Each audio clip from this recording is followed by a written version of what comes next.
Uma boa noite, irmãos. Que a paz de Deus seja com todos.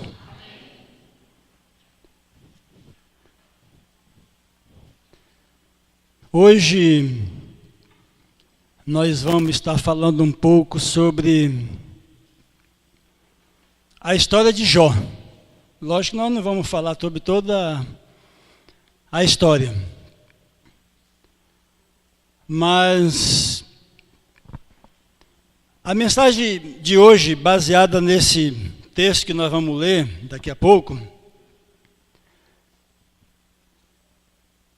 ela vai falar sobre um momento mais, vamos dizer assim, extremo, que é até o título da mensagem de hoje, Vivendo ao Extremo, ou Vivendo no Limite. Esse seria o tema da mensagem de hoje. E o texto que nós vamos ler, praticamente ele revela o momento mais difícil da vida de Jó. Então vai estar baseada nesse texto. E eu peço que os irmãos abram a Bíblia aí no livro de Jó, o capítulo 2.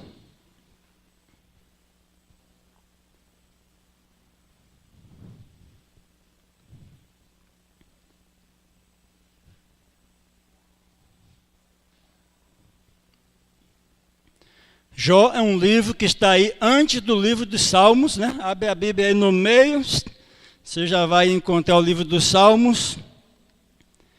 E o livro de Jó, ele está aí antes do livro dos Salmos. Jó capítulo 2, o verso 6 ao verso 10. Diz assim: Disse o Senhor a Satanás: Eis que ele está em teu poder, mas poupa-lhe a vida. Então saiu Satanás da presença do Senhor e feriu a Jó de tumores malignos, desde a palma do pé até o alto da cabeça. Verso 8. Jó, sentado em cinza, tomou um caco para com ele raspar-se. Então sua mulher lhe disse: Ainda conservas a tua integridade? Amaldiçoa a Deus e morre. Mas ele lhe respondeu: Falas como qualquer doida. Temos recebido o bem de Deus e não receberíamos também o mal? Em tudo isto, não pecou Jó com seus lábios. O objetivo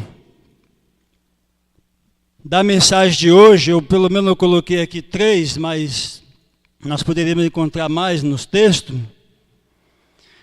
Primeiro objetivo da mensagem de hoje é mostrar que Deus não é o causador do mal, mas que Ele permite situação difícil para provar a nossa fé. Então, o primeiro objetivo aqui da mensagem de hoje é mostrar que Deus não é o causador dos problemas, do mal, daquilo que muitas vezes nós sofremos ou passamos na vida. Mas que muitas vezes Ele permite para provar o que? A nossa fé. Segundo, mostrar que Deus está no controle de tudo. E terceiro objetivo, mostrar que as mulheres são afetadas ou mais afetadas diante de situações difíceis. Então, as mulheres, diante de situações dramáticas, difíceis, elas são mais afetadas do que o homem. Então, antes de nós irmos para a introdução aqui, eu quero fazer uma oração, que os irmãos fecham os olhos. Nosso bom Deus e Pai, louvado e engrandecido seja o teu nome, porque somente o Senhor é Deus. Deus benigno, Deus onisciente, Deus todo-poderoso. Deus que conhece aquilo que vai no íntimo de cada ser.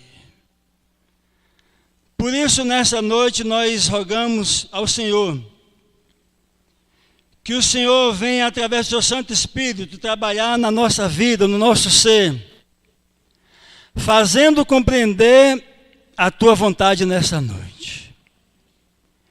Que a tua palavra possa falar ao nosso coração, possa trazer o remédio necessário para cada um de nós. Que a tua palavra ela possa ir e cumprir a tua vontade, é o nosso desejo e o nosso pedido em nome de Jesus. Amém.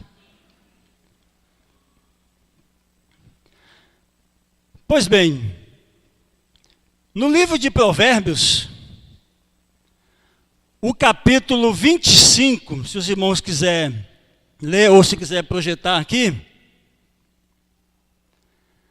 em Provérbios, o capítulo 25, o verso 11, diz o seguinte: como maçãs de ouro em salvas de prata, assim é a palavra dita ao seu tempo. A palavra aqui que Salomão está dizendo é a palavra boa. Num contexto de alguém estar passando em dificuldade, ou passando por alguma prova, ou um estado difícil. Não é aquela palavra, como Provérbios 15 diz, que a palavra calma, ela vai desviar o furor, mas a palavra dura é o que? Suscita a ira. Porque tem momentos que nós temos que falar, às vezes, a palavra dura, a palavra de repreensão. Não tem? Tem aquele momento.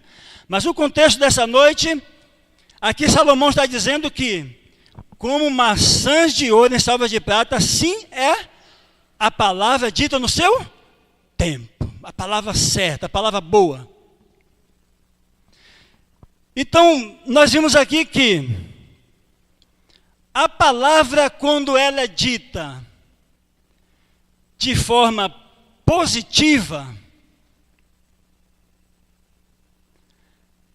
ela tem um poder positivo na vida das pessoas. Quando a palavra ela é dita de forma positiva, ela tem o poder de construir. Ela tem o poder de edificar. Ela tem o poder de levantar, de erguer. Ela tem o poder de aliviar. Então a palavra dita de forma positiva, ela tem o poder de acalmar, de elevar as pessoas. Ela tem o poder curativo.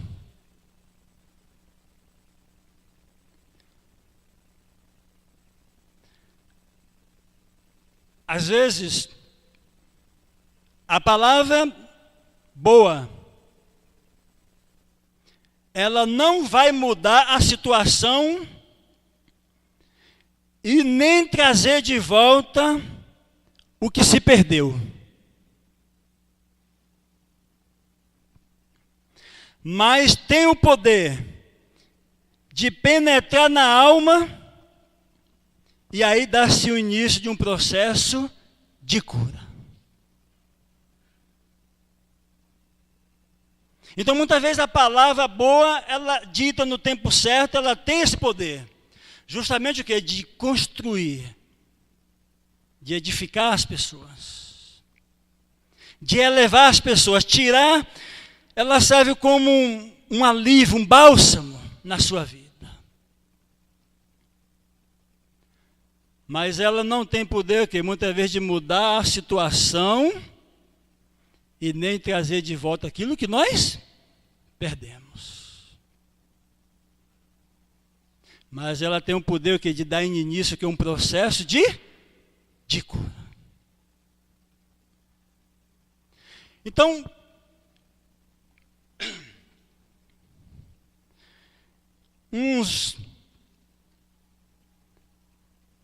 aqui mesmo em Provérbios, o capítulo 25, o verso 20, está aí no mesmo verso, só projetar.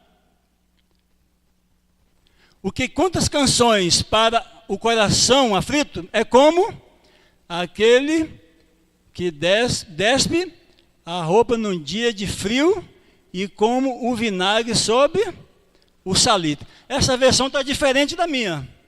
Tem uma outra versão diferente? É como um bálsamo, como o vinagre colocado sobre uma ferida, como um bálsamo, não é isso? Então veja bem, um dos serviços, dos trabalhos que às vezes eu gosto de fazer hoje, é justamente visitar pessoas que às vezes está passando um momento difícil, ou está no leito, ou está no momento de dor. Porque esse trabalho, muitas vezes, ele tem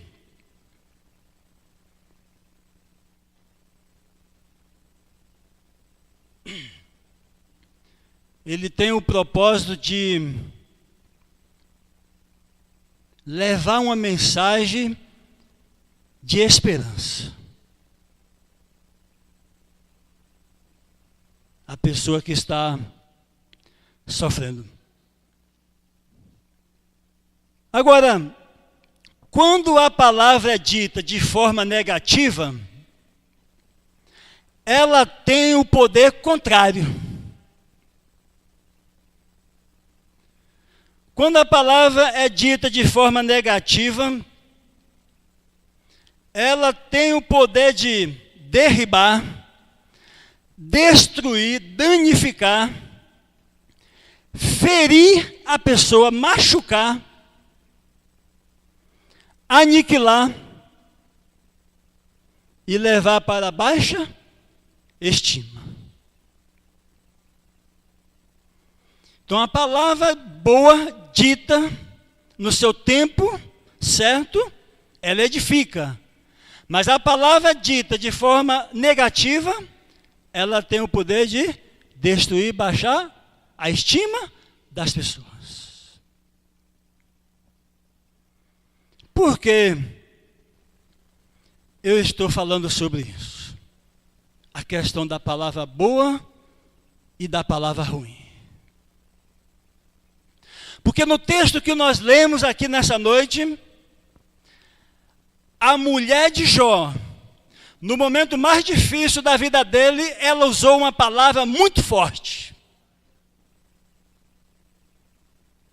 Muito poderosa no aspecto negativo.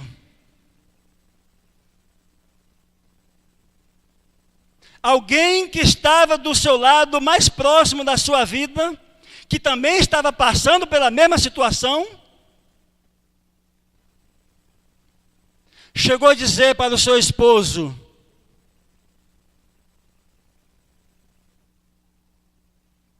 amaldiçoa, ainda conservas a tua integridade, amaldiçoa a Deus e morre. Essa palavra é muito forte, irmãos. Às vezes, por pequenas palavras, não tão poderosa, às vezes já nos sentimos machucados. E sem estar passando problemas. Às vezes mudamos da água para o vinho, de uma hora para outra. Estamos alegres, daqui a pouco estamos com a cara comprida. Às vezes é com a esposa, com o filho, com a mulher. Acontece. E às vezes nem estamos enfrentando o problema. Mas Jó aqui, no momento mais difícil, ele ouviu esta palavra. Amaldiçoa a Deus e morre. Não é fácil. Na vida, tem problemas fácil e tem problemas difícil de resolver. Todos nós vamos enfrentar.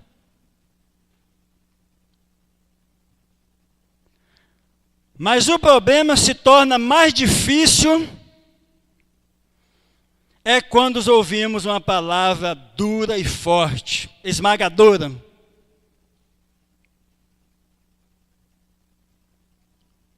Uma palavra que não traz esperança.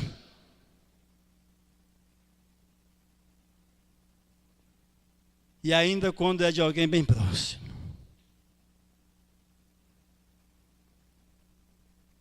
Mas a realidade é esta. A vida é cheia de problemas. Uns fáceis e outros difíceis.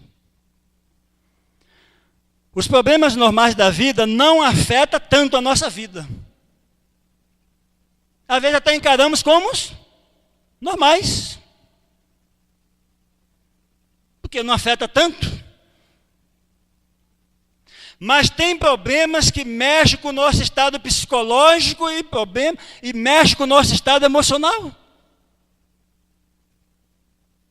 Tem problemas que às vezes nos tira do sério. A gente não sabe o que fazer. A gente encosta no canto, encosta no leito e o problema está ali. A gente tenta dormir e não consegue. É como se tivesse roubado o que? A nossa paz, a nossa tranquilidade.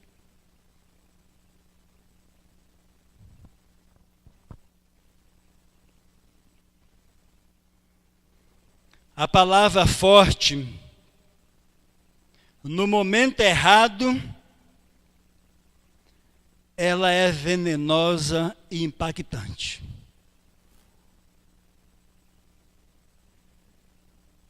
O dizer forte, no momento errado, ela é impactante e ela é muito venenosa.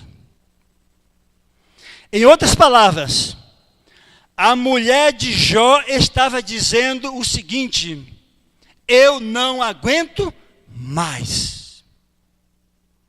Chega, deu, acabou.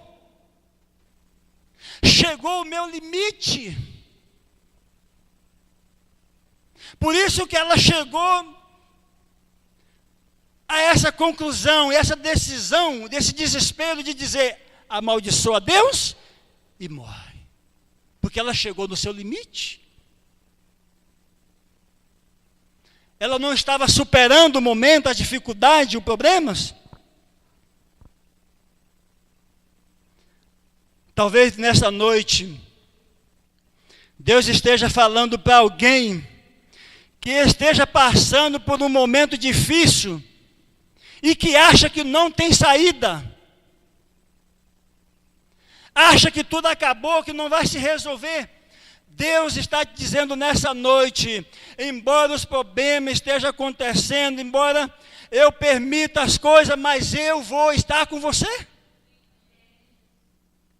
Porque ele disse para Jó, aliás, para Satanás, está aí no verso 6, no que nós lemos. Ele está na tua mão, no teu poder, faça tudo o que você quiser. Mas poupa-lhe a vida. Porque a vida, ela não te pertence. Deus falou isso para Satanás.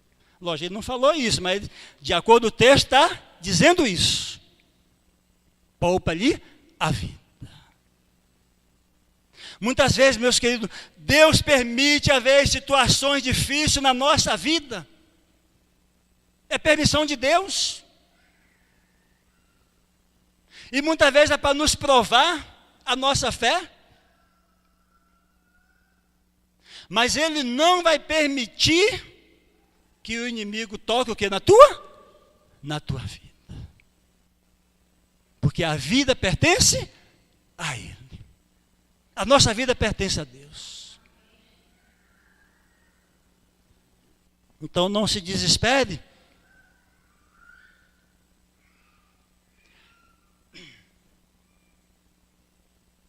Deus, Ele é o guarda de Israel.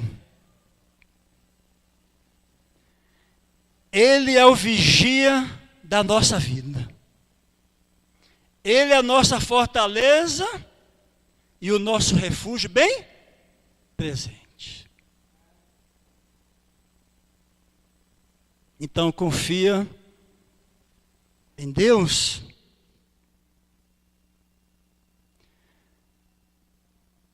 O homem, ele vê o problema diferente da mulher. E vice-versa, a mulher vê o problema diferente do homem. O homem, ele é 70% razão e 30% emoção. Irmão, não fiz nenhum estudo de psicologia para chegar a essa conclusão. Essa conclusão eu tenho da inspiração quando eu escrevi esse sermão. Esse sermão é novo, é a primeira vez que estou pregando. Até falei para o Edivaldo, não ia comentar muito, não sabe que ele fez uma pergunta justamente para mim de Jó. Eu falei, não vou comentar muito que eu vou pregar sobre Jó.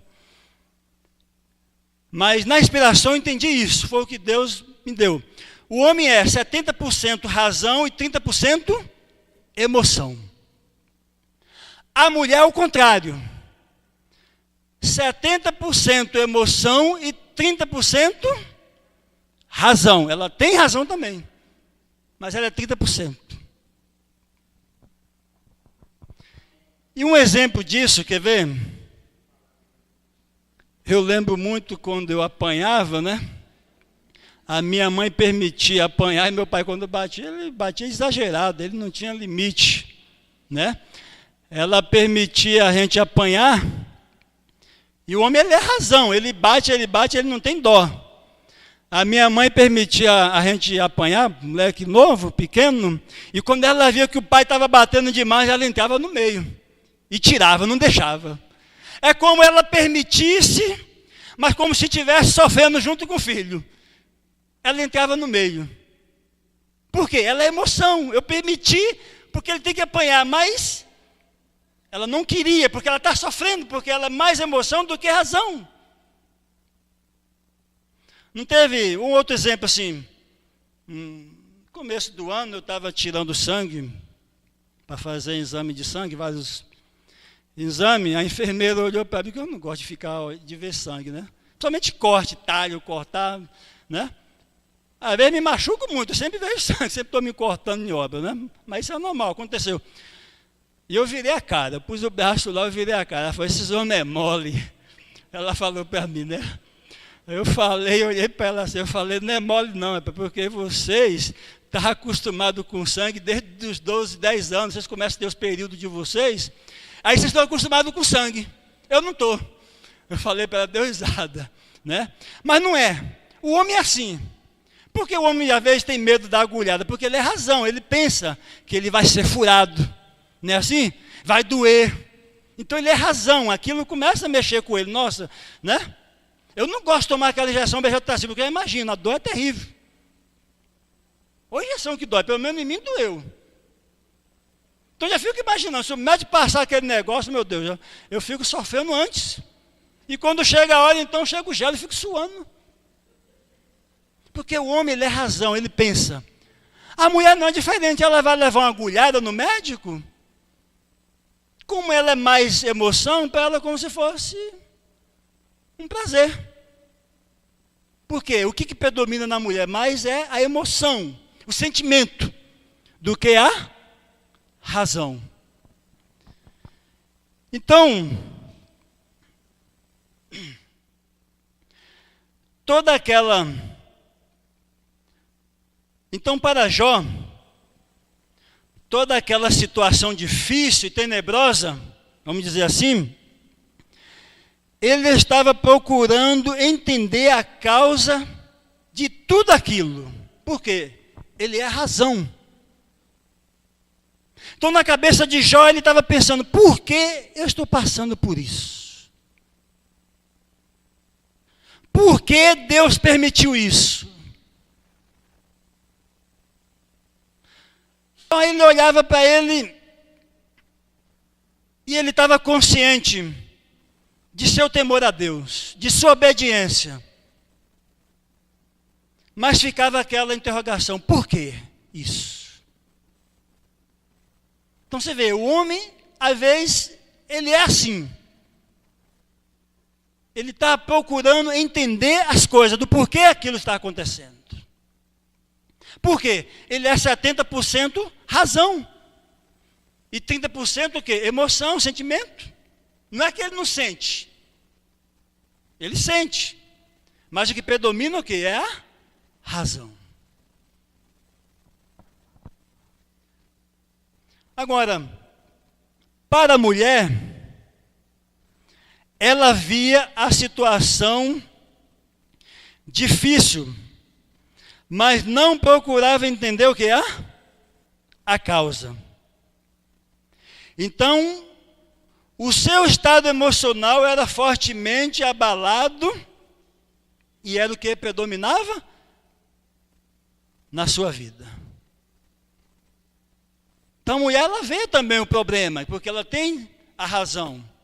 Mas o que predomina o que é? Emoção. Age diferente. Você vê, um age diferente, o outro do outro jeito, aí os dois vão se completar. E aparentemente parece que há um diálogo que não é igual. Mas é o cumprimento. Um peito quando junta, dá o equilíbrio. E às vezes, isso acontece conosco.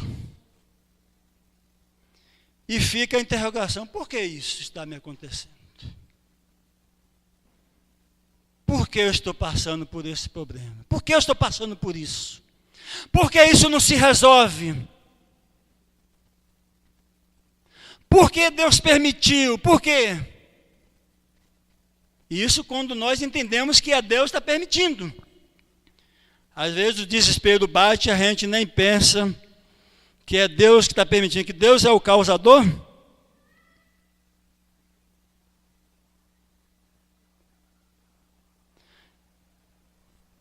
Muitas vezes nós sabemos o porquê da causa e não admitimos. Às vezes foi uma decisão errada, às vezes foi uma escolha errada, às vezes foi uma desobediência. Porque nós sabemos o que devemos fazer e o que não devemos. Nós sabemos o que devemos escolher e o que não devemos escolher. Mas tem o livre-arbítrio. Então, muitas vezes, as situações que acontecem em nossa vida, nós estamos cientes, sabemos o porquê. Pode ser de uma decisão errada ou de uma escolha, ou de desobediência, ou pode ser uma tragédia. Aí nós não sabemos. A mulher de Ló, ela fica abalada emocionalmente e perde a razão. Ela vai ao extremo e ao limite e à loucura. Por isso ela diz: amaldiçoa a Deus e morre. Porque o que predomina nela não é a razão de querer saber o porquê das coisas. Porque ela também está passando pelo mesmo problema do seu marido. Perda dos filhos, perda dos bens, perda das coisas. Mas ela chegou porque o que afeta nela mais não é a razão, é o lado emocional dela. Então para ela chegou o quê? No seu limite. É diferente. E muitas vezes nós entendemos essa ação da mulher de Jó como realmente uma doida. Jó que falou, né? Tu fala como uma doida. Tu fala como. Não disse que ela é doida. Mas falou que fala como qualquer louca. Mas não é. Porque a mulher é mais frágil. Aqui entra o ponto. E muitas vezes nós homens temos que entender.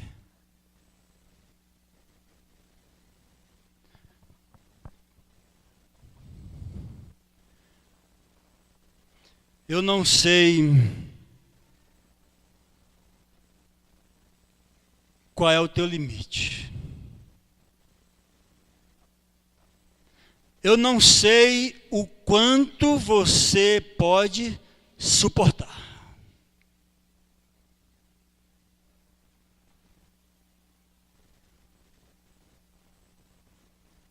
Eu não sei quanto você pode suportar quando você estiver sendo provado que chega a um extremo. Porque muitas vezes nós temos que nos preparar para isso. Nós não podemos viver nessa vida achando que tudo vai acontecer de bom. Nós não podemos viver nesse mundo achando que uma tragédia não pode acontecer. Que um filho nosso, nesse mundo, se não tiver a proteção de Deus, o livramento, ele não pode ir a qualquer hora.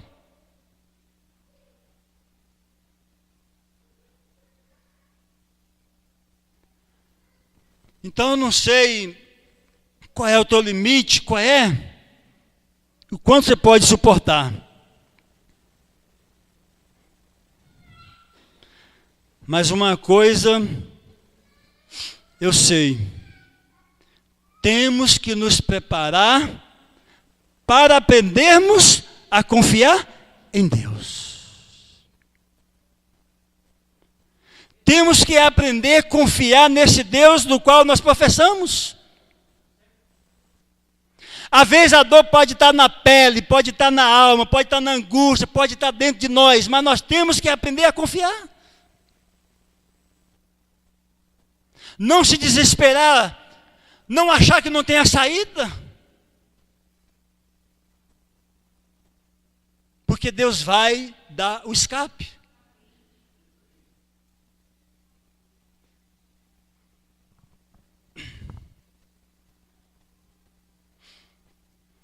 Jesus disse: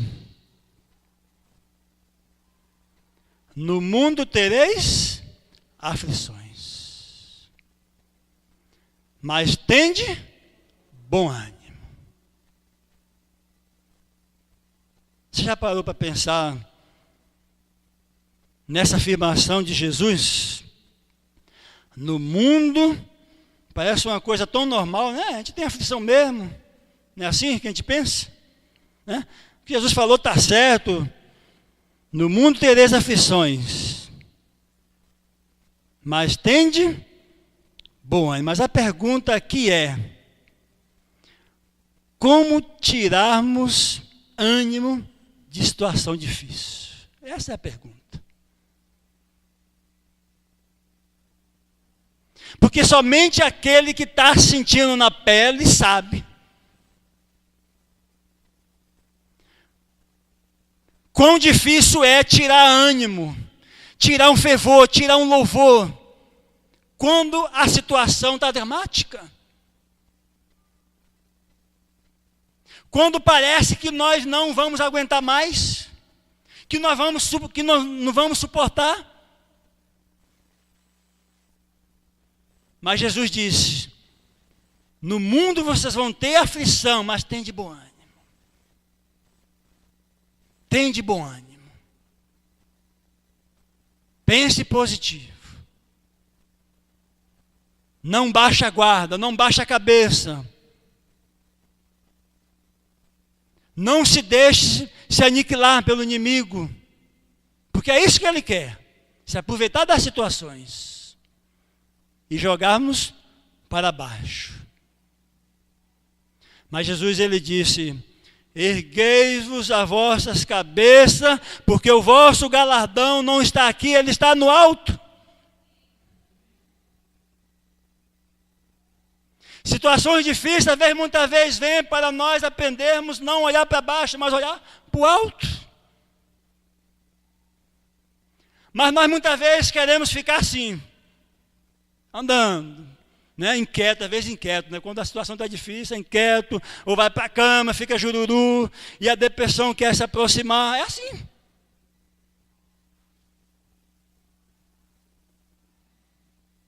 Mas olhai para o alto, porque a vossa redenção vem de cima. Deus não permitirá a provação da qual não possamos suportar. Se muitas vezes nós não suportamos, é porque nós não nos preparamos, nós não aprendemos a confiar em Deus. Mas toda provação permitida por Deus é porque Ele sabe que nós poderíamos ou deveríamos suportar. Eu quero entrar na última parte aqui,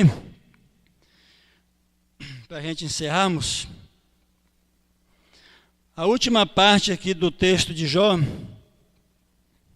termina com uma pergunta: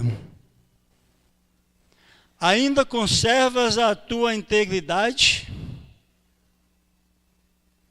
Você já parou para pensar nisso? Ainda conservas a tua integridade, a tua retidão, a tua perfeição?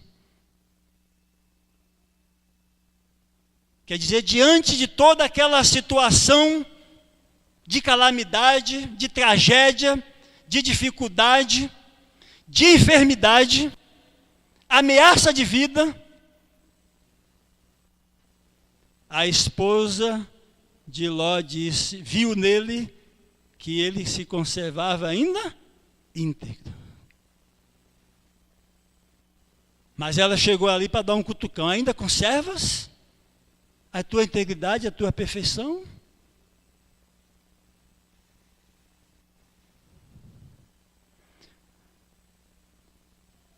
Qual o verdadeiro motivo de você servir a Deus? Por que você está aqui? É simplesmente para mais um culto? Ou porque você realmente crê nele, confia nele e quer depositar a sua vida no comando dele? Por que nós estamos aqui?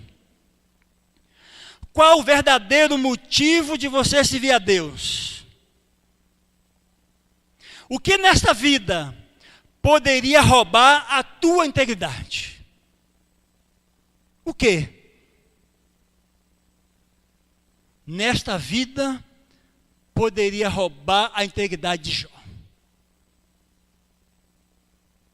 E isso se estende a nós, porque nós também passamos por problemas, talvez não dele, mas também enfrentamos pequenos problemas, e podemos enfrentar grandes problemas neste mundo. Mas o que nesta vida poderia roubar? Essa é a pergunta que você deve fazer a você. Porque eu já fiz a mim. Aliás, eu fiz várias vezes, porque eu, escrevendo esse sermão, estava, me perguntando para entender essas coisas. O que poderia roubar a minha integridade? Nós vamos terminar com Romanos 8. Romanos 8.